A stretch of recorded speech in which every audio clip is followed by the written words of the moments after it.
transported up with with security elevators into another holding cell right outside the court, and the public never sees them, so forth, right into the courtroom. That's one of the features that really I thought was outstanding for security purposes, whereas in Montgomery they wander all over the courthouse and get away and break loose, and the public might be endangered. Well, as a matter of fact, they are.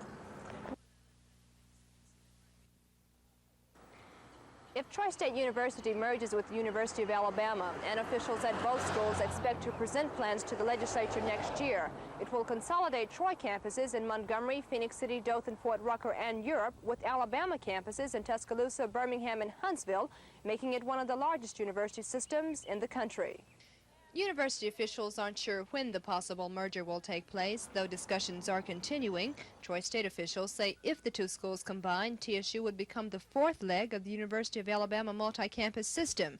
Discussions of the consolidation were made public last year, and since then, talks of the considerations of the merger continue to be weighed. The advantages and disadvantages have to be clarified as each item concerning the merger is brought up, and these items and conditions are being considered by the highest level, both Troy State University and the University of Alabama system. Dr. Robinson reiterated Troy State's position in the matter by saying the next move in considering the merger will come from Dr. Joseph Volker, the chancellor at the University of Alabama. Kim Davis, WSFA TV News in Troy. Chrysler and Ford dealers alike stress that besides being economical, Chrysler's K-Car and Ford's Escort are American-made. Although both motor companies do carry their own fuel-efficient imports, they hope the homemade quality and competitive price will attract the buyers and pull the companies out of their financial slump. Chrysler several years ago realized the need for this type car, and of course with all the import controversy this year, they couldn't have picked a better time to come out with the automobile. Local dealers say customers show a lot of interest in the K-Car and Escort, and sales for both are soaring. We've sold all of the initial shipment of cars that we've received, but we are getting shipments in every week, and we hope to be able to take care of the demand with no problem. High national sales of these new cars could set back import sales and mean a step forward for American car manufacturers. Jane Matheson, WSFA TV News. Senator Little's proposed measure would prevent the legislature from appropriating more than 95% of the commission's projected revenue unless agreed to by 4/5 of both houses. It would not apply to conditional appropriations, which are left up to the governor to decide if extra money is available. Little says his bill applies to the Special Education Trust Fund and the state's general fund, but it's intended to lessen chances of chronic proration for schools which suffered 6% budget cuts this year. Budget projections are now made by the Legislative Fiscal Office, the State Budget Office, and the Center for Economic Business Research at the University of Alabama. They will monitor all revenues coming to the state on an annual basis. By the 12th legislative day, they will come up with a consensus projected revenue income for the next fiscal year. They will give public notice to the Alabama legislature. Should my bill be enacted, the Alabama legislature cannot appropriate more than 95% of that projected figure of the income. Little says he's open to reasonable amendments to his bill, and there's no magic in the 95% figure. I'm working on an amendment right now to try to alleviate some concern that the 95 is too high, especially in extremely economic hard times that we're having right now. Little says the chairman of the House Ways and Means Committee will probably handle his measure in the lower chamber. George Mitchell, WSFA TV News. Montgomery's voter registrar says there are 9 days left to register to vote in the November 4th general election and 13 days to apply for an absentee ballot. The last date a person can register in Montgomery County is October 24th. The last day that you can request an absentee ballot is October the 30th. To register, you must prove that you're at least 18 years old. Absentee voting requests require a birth date, registered address, and an applicant's signature. To obtain an absentee ballot, you must prove you will be absent from the county or you will be physically unable to get to the polls on Election Day. Montgomery's Board of Registrars says it's behind about a week in mailing registration forms. because of the heavy registration and the terrific number of people changing addresses. We're running about a week behind getting registration cards to the people, but they will get them before the election. George Mitchell, WSFA TV News. John Bowlovich is state field director for the Anderson campaign. He says John Anderson has strong support nationwide, and he predicts Anderson will carry a number of states other candidates may claim. Asked about Anderson's support in Alabama, Bowlovich talks with confidence. In Alabama, for instance, I know that we're going to be having a larger turnout for Anderson than it's expected. We have our state headquarters in Birmingham, which I'm based out of, and in Montgomery is the next big push that we're going to be using. And we figured that if we could have a good volunteer effort out of Birmingham and Montgomery, we're going to do well in November. Bowlovich says there is also strong support for Anderson in many rural areas of the state, including Scottsboro in North Alabama and Fairhope in the South. He says although campaign funds are limited, the Anderson campaign is one of grassroots support, with a lot of enthusiastic people working to help put the independent candidate in the White House in November. Dan Black, WSFA TV News. The victims of the late morning shooting incident have been identified by a relative as 65-year-old Robert Cecil Spivey Sr., his 60-year-old wife Sable, and his two young grandsons, 4-year-old Jason Spivey and 1-year-old Lamar Spivey. A family spokesman says the sheriff's department was notified of the shooting when Spivey called his son at work in Montgomery this morning at approximately 11:30 and told him he had killed his wife. The family member adds that Spivey's son then drove to his father's house and discovered the bodies. Reports indicate that 1-year-old Lamar, the youngest of the two grandchildren, was still alive and was transported to Elmore County Hospital, where he later died as a result of a gunshot wound. Authorities say the mother of the two children also lived at the house where the shooting took place, but was away at work. Sheriff Thrash says a definite motive in the shooting has not been established, but he says he will know more following an autopsy report by state toxicologists. Sheriff's deputies located numerous bullet holes, including one in the roof of the house, believed to have been made by the .38 caliber pistol, which was discovered at the scene. Family members say Spivey, who once operated a barbecue stand in Chisholm, had only recently moved to the Santuck community and was preparing to open another small restaurant near his home. The Elmore County Sheriff's Department is continuing its investigation. From Elmore County, Dan Black, WSFA TV News. Details surrounding the incident are still sketchy. The only information the Elmore County Sheriff's Department has released is that the shooting took place at approximately 11:30 this morning.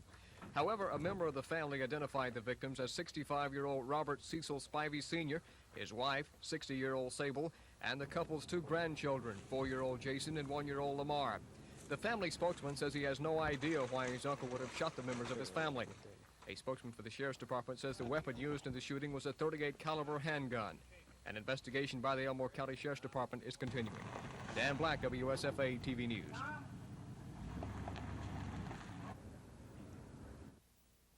So we have always set up our program to give our best athletes a chance to run against the best, to give our other athletes a chance to improve so that our team could be a conference contender.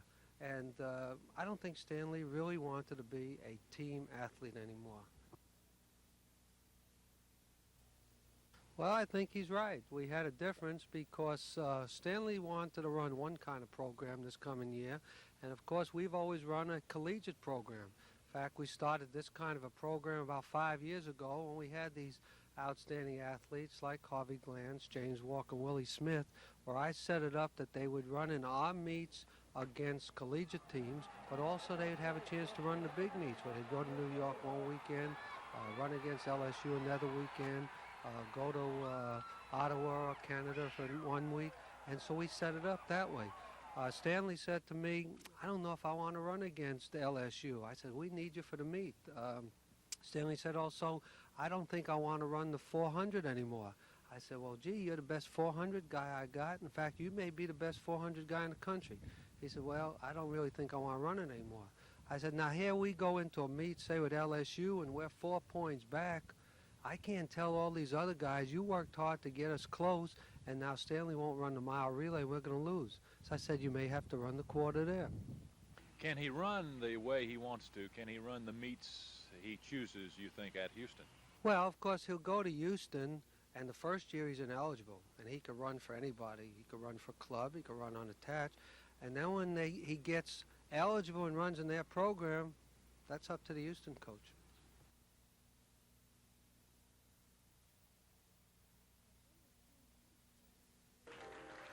Montgomery Clean City Committee, Leon Hadley, who owns several area McDonald's, Zoo Reach, and University Television Services, all won recognition for their conservation efforts. Luncheon guest and House Speaker Joe McCorkadale says Montgomery has done a commendable job of improving its environment. All towns and all cities have areas that could be improved upon, of course. But I think it's changed in Montgomery a lot, even with the interstates that have been built, because that's helped quite a bit. And there are just not many real blights in Montgomery that I see, but maybe I don't travel those areas. But I'm just real proud of restoring many of the old homes and some of the old business buildings. Besides the awards, it was announced that 33-acre Hickory Ground near Wetumpka would be made into an educational center and a historical preserve. What makes it uniquely important, too, is there is an existing Hickory Ground in Oklahoma who still carries the tribal name of Hickory Ground. And they, too, was very proud that the Creek Nation here in Alabama could act as the guardian of the cultural heritage left in Alabama. Environmental Quality Association Vice President Martha McGinnis praised the whole state for its dedication keeping Alabama clean. Jane Matheson, WSFA TV News. Well, it's difficult, but you've got to, and you don't linger on it. If you do, those things will gnaw at you, because it was a great effort by a determined football team. I thought we showed a lot of class and a lot of poise right up to the end. And it's hard to take.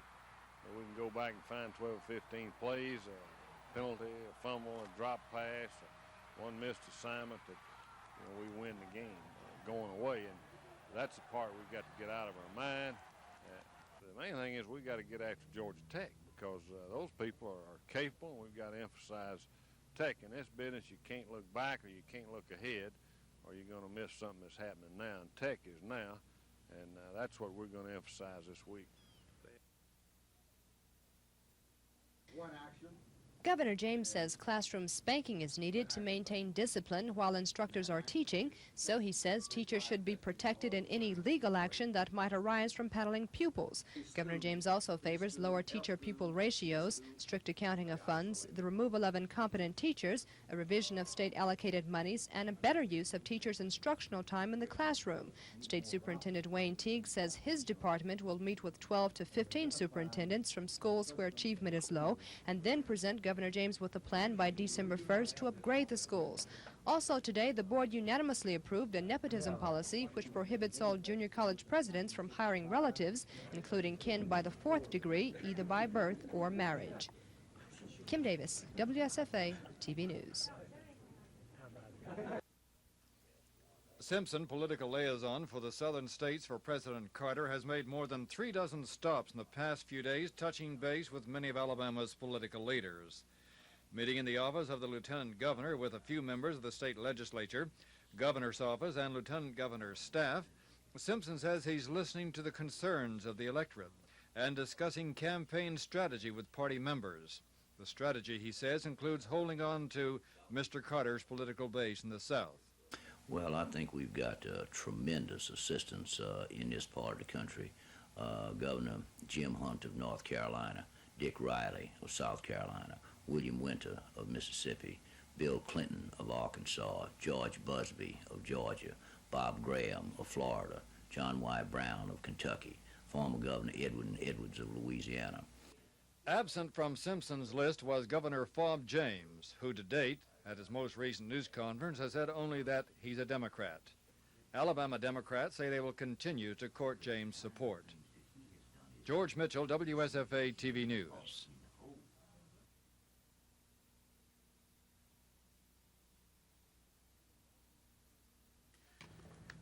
The indictments charge Stevens bought two 1979 cars on separate occasions. Prosecutors say Stevens is alleged to have paid for one car by writing a check for $4,250 and paying for the other with a check for $4,350. but the indictment alleges that Stevens knew he had only $80 in the account on which the checks were written. Prosecutors are expected to charge Stevens with a check-kiting scheme where he hoped to make enough money on the sale of the vehicles to cover the checks before they hit the bank. Investigators say Stevens operated out of this car lot at 2454 Birmingham Highway and is still under investigation for other possible violations involving his car operations. Stevens is expected to be arraigned on 2 of the charges October 20th here in the Montgomery County Courthouse. This is Norman Lumpkin, WSFA TV News at the Montgomery County Jail. Although Jeremiah Denton is home in Mobile, his wife Jane is traveling throughout the state, telling potential constituents about her husband's academic achievements and his military career. Besides campaigning, Mrs. Denton says her stop in Prattville includes a special thank you to local voters for their support. Well, he has been spending quite a bit of time in Montgomery and all around the state since the beginning of the campaign, and I think people are beginning to, or have learned a lot about him. From the evidence in the primary, I would say they know a good bit about him. After his campaign in Mobile, Jeremiah Denton will later join his wife to spend the next 3 weeks making last-minute stops all around the state. Jane Matheson, WSFA TV News. Wyatt challenged Dickinson's congressional voting record, saying he's conservative on things needed by the average citizen. He says Dickinson voted only 10% of the time with the American farmer. And I have the records to prove that. Only 10% of the time did he vote favorable to the American farmer. Only 7% of the time has he voted for the little children of this state when it comes to federal aid to education. U.S. Senate nominee Jim Folsom, invited to the luncheon, sent word he had a previous commitment in Grove Hill. Montgomery County Commission nominees Mildred Peel and Frank Bray joined PSC President nominee Billy Joe Camp and another statewide candidate, Supreme Court Associate Justice nominee Renaud Amon, in seeking Democratic support in their campaigns. George Mitchell, WSFA TV News. James Carter was removed from office in November of last year by Judge Jack Wallace. At that time, Judge Wallace said the reason for Carter's removal was that he didn't provide the tax collector with a book of assessments and abstracts so that the county's taxes could be collected. Judge Wallace also fined Carter for contempt of court and ruled that the county would hold his salary as damages. Carter's attorney, Jock Smith, argues that Judge Wallace had no authority to remove Carter from office, especially since a grand jury failed to issue a bill of impeachment. And Smith says the judge's decision came after the grand jury was dismissed. He says the only way an elected official can be removed is by a grand jury decision or by the voters.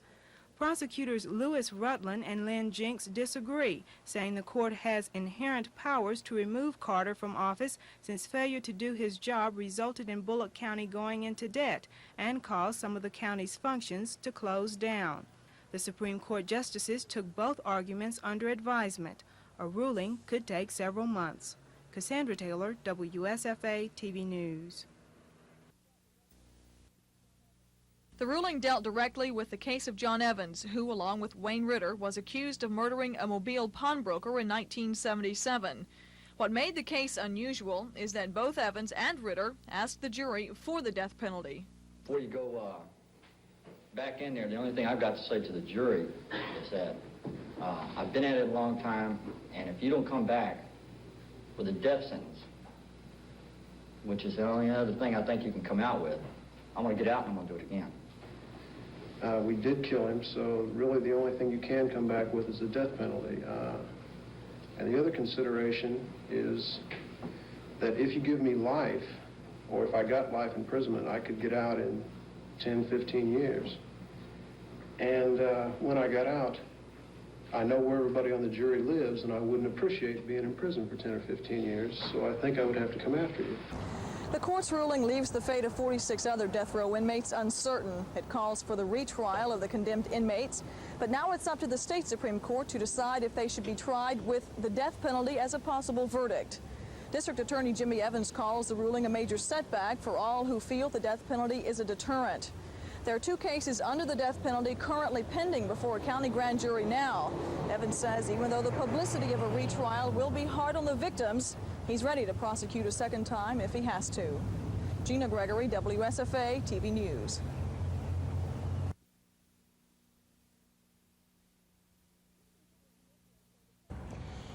Macon County Commissioners say the 49-cent cost per voter fee charged by the Tuskegee News to print the list of registered voters is too high, and they say they won't pay the $7,000 advertisement fee until the matter is resolved by the courts. The commission feels the editor of the Tuskegee News, Stan Voigt, is charging too much based on what surrounding counties charge. The commission surveyed area counties, and the report shows that Macon leads the list, followed by Tuscaloosa, Tallapoosa, and Bullock counties, where voters are charged 28 cents. Macon County Commissioner Otis Pinkard. We felt that the editor was taking advantage of Macon County. As you know, we are a very poor county, and our funds are limited. The county commission was not charged on a per name basis, it was charged on a per inch basis. And that's legal and proper as defined by the Attorney General's office, State Press Association, and state law. What this is, unfortunately, is an effort by the commission's attorney, Fred Gray, to retaliate against the News because of the stand we took on his judgeship. Our paper played a significant role in Mr. Gray not becoming a federal judge, and that's a fact he's acknowledged publicly. Attorney Gray was unavailable for comment after the interview with Voigt, and the commission's suit has not yet been filed. Kim Davis, WSFA TV News. It's undoing some things that have taken a number of years to set in place. It's undoing a number of things that we feel have been to the benefit of the American public in their health care. Furthermore, it is preventing us from being progressive in our attempts to control costs.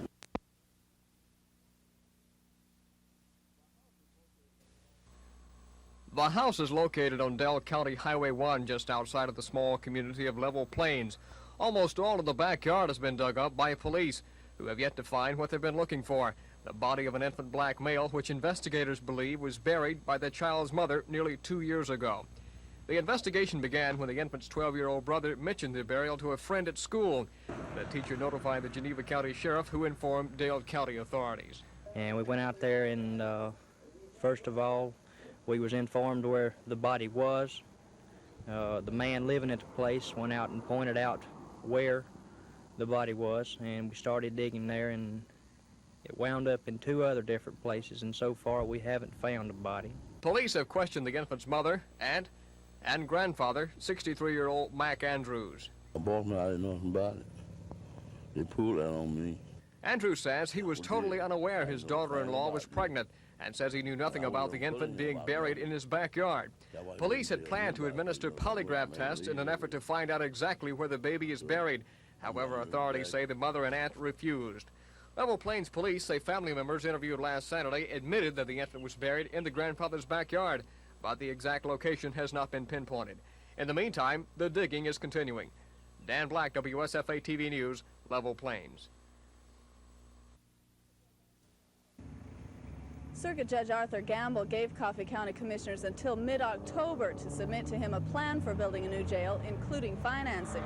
Gamble set that deadline in August when commissioners said they'd need more time to learn if federal funds would become available. Apparently those monies aren't forthcoming, so commissioners are turning to the state legislature for help, even though 4 of 6 commissioners swore in August that they'd pass a local sales tax if federal aid fell through. The commission has voted down a 1-cent sales tax and now plans to meet with its delegates to the state legislature to seek money. The commission plans to take bids from architects on the jail in November. Lisa Nielsen, WSFA TV News. We're going to have to play over our head. We're going to have to play with team discipline. I mean by that, everybody thinking and doing his job on every play and not making mistakes and getting offside and penalties and that sort of thing. And we have to have a little luck. I think Tennessee's the top 10 in the nation myself. I think they won both the games they lost and against 2 of the best teams in the country. Could the crowd be a factor this week with 95,000 fans, I think? Well, it could be, but that all depends on how the fans act. If they're a bunch of kind of people that I think are up there, and the university wants them to act like citizens, and officials wants them to, that can be handled. But if they let them, if you can't hear, well, there won't be much ball game. And if all the fans are hollering when you have the football on either side. I've seen it happen right out here while you don't have much chance. In fact, you don't have little and none. It prohibits us from any sort of, in reality, any sort of controls on advertising, whether it be ethical or unethical. It prohibits us from policing by peer review any methods of solicitation that a physician might choose to make to obtain patients. And quite possibly most importantly, it prohibits us from interfering in any way with the fees that a physician charges his patients.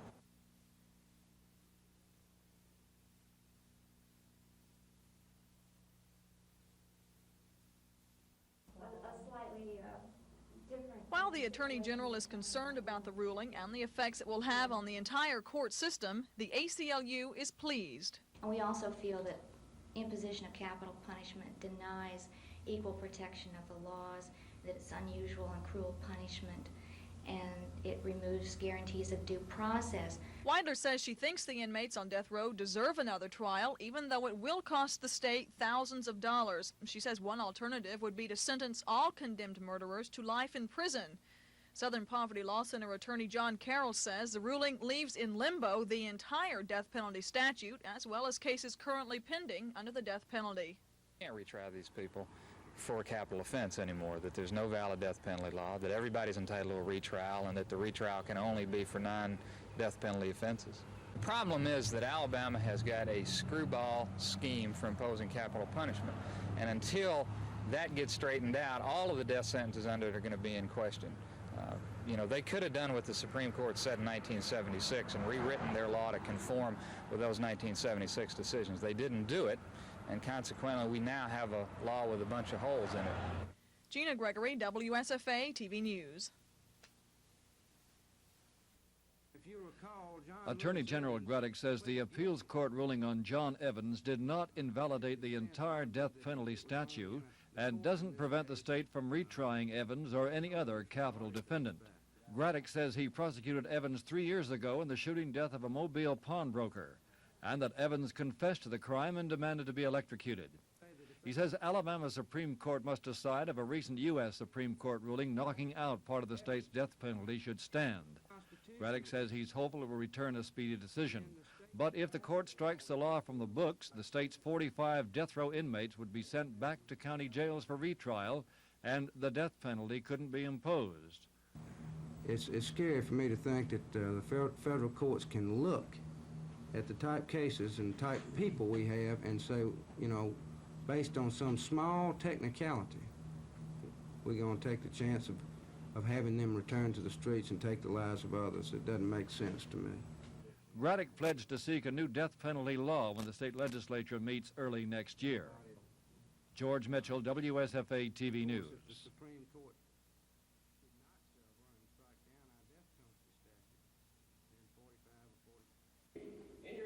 As former mayor of Fort Deposit, Davis says he realizes it's impossible for most small towns to get along without federal and state aid, so it's necessary to know how to get money from outside agencies. And Davis says the key to getting help is to treat agencies as partners. A partner to help you accomplish your goals, a partner to help you develop your community, a partner to help you provide you with the dollars that you cannot raise on a local level because of your tax base.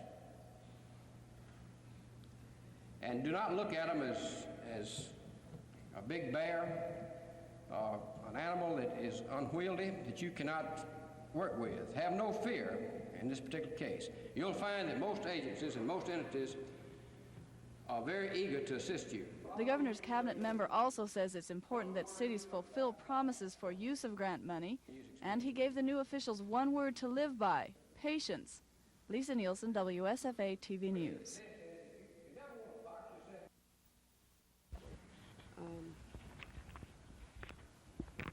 You've got, what, 2 people signed up?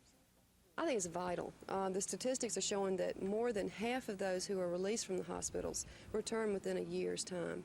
And our belief is the reason for this is that they do not have any support. You know, our society is pretty bureaucratic and full of red tape, and I think we all need some help in coping with that. And if you've been in an institution for several years or even several months, it's a little disorienting getting back to the community.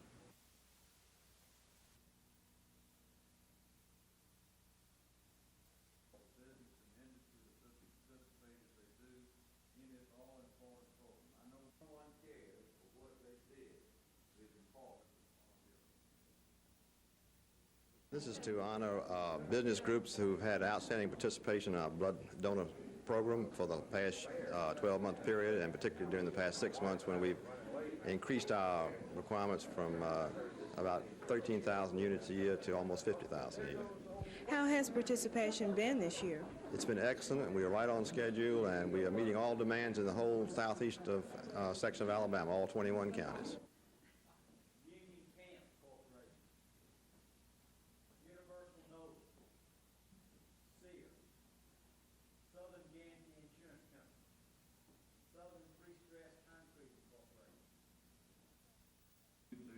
In his welcoming address, Mayor Falmer assured the association of Montgomery's strong commitment to rehabilitation by having every building constructed barrier-free for the handicapped.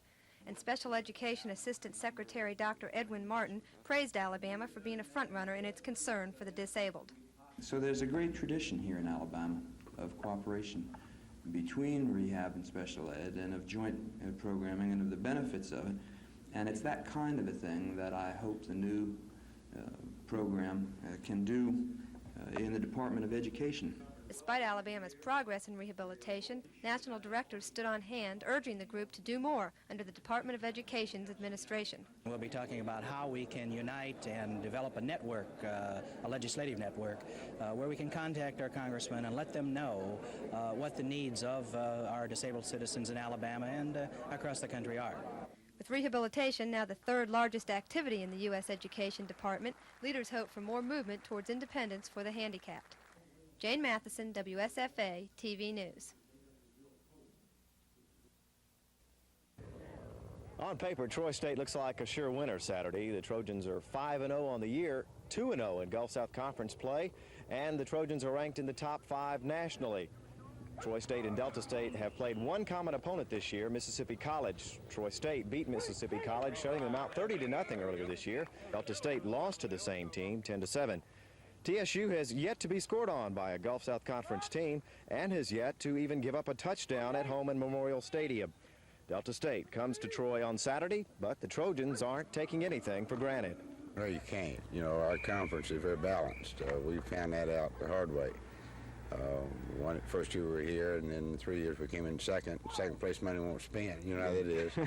And we've had a good year up to now, and but the most important thing on our schedule right now is Delta. Coach, how do you evaluate your team now, halfway through the season? We're very pleased, of course, to one of our ball games thus far, and if I could single out anything that's contributed to the little success that we've enjoyed, is the fact that we are close as a group, and we're very pleased that we are. How about the ranking? Third in the country. You got to be happy about that. Well, we're very pleased to be recognized. We know it was good, but it's insignificant really at this point. Actually, I think we ought to be first, and there you go, because we're playing that well. Preseason All-Gulf South Conference quarterback Willie Tullis leads what has been a very productive Veer offense this year for Troy. But the name of the game is defense, and the Troy State defenders certainly won their stripes last week against Southeast Louisiana, staging a fourth-quarter goal line stand when Troy held a slim 14-10 lead. Troy went on to win it 21-10, and Troy State should beat Delta State in a runaway this Saturday. From the campus of Troy State University, Dave Cody, WSFA TV Sports.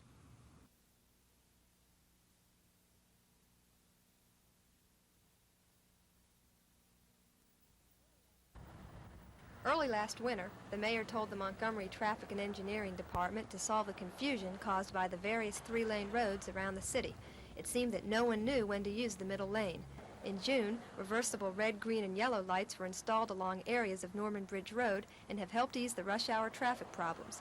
although some changes in times had to be made since the first installations. Well, in the initial days, we kind of guessed at the inbound and outbound peak traffic flow hours, and we missed our guess. So later on, we set some traffic counters out, and we're now operating until about 9:30 in the morning, coming inbound, and about 6:30 in the afternoon outbound. The Traffic and Engineering Department is looking at this piece of North Court Street as well as sections of Carter Hill Road to install the reversible traffic lights. This should take place within the next budget year. Jane Matheson, WSFA TV News.